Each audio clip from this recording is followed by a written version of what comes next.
Morning class. Today is Thursday, April 16th, 2020. Let's pull our math sheets out, pages 273 and 274. This is another review sheet. I'm going to give you a few moments to write the formulas down that I have written on the board, because for number 1 and 2 you are going to be finding perimeter and area of the rectangles.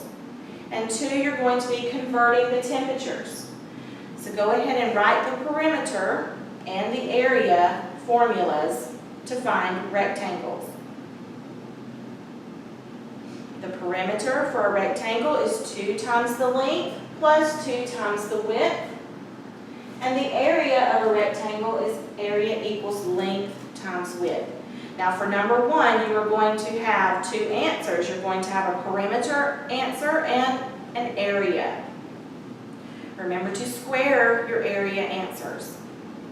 Number 2, you're going to convert temperatures. So I've written the formulas to remind you when you're converting from Fahrenheit to Celsius, you use this formula. When you're converting from Celsius to Fahrenheit, you will use this formula.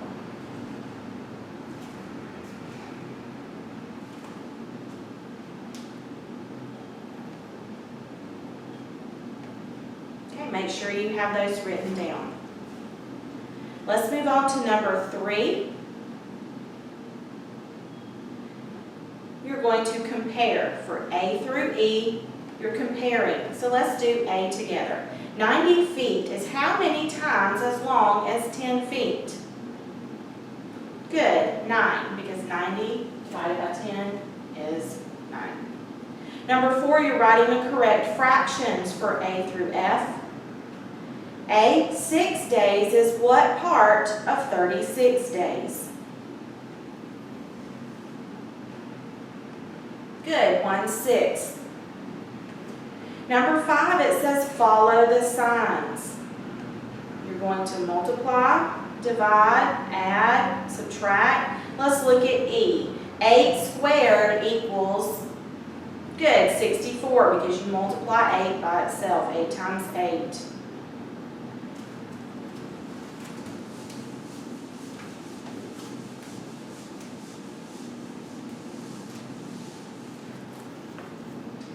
Let's look at F. It's been a minute since we've worked some fractions. So your problem is 15 minus 6 and 3/8. 15 minus 6 and 3/8. Remember that when you are missing a fraction here, you borrow. 15 minus 1 is 14.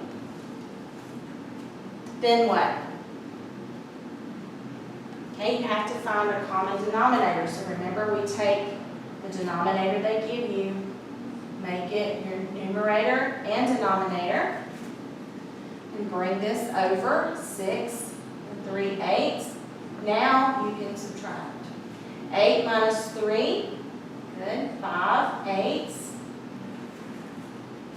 14 minus 6 is 8. Good. So your answer is 8 and 5/8. G, you're going to add your fractions. You still have to find a common denominator when you are adding or subtracting fractions. H, you're going to count your decimal places like we did before. This time, how many decimal places are you going to move it in H? Count them.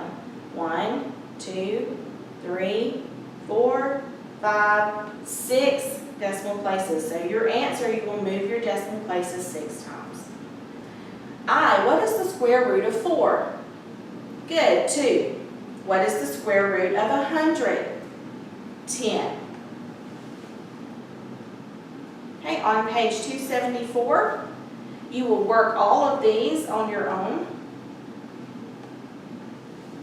and finish on page 273, the ones we didn't go over. Since this is a review, if you have any questions, you can reach out to me, and we will see you tomorrow.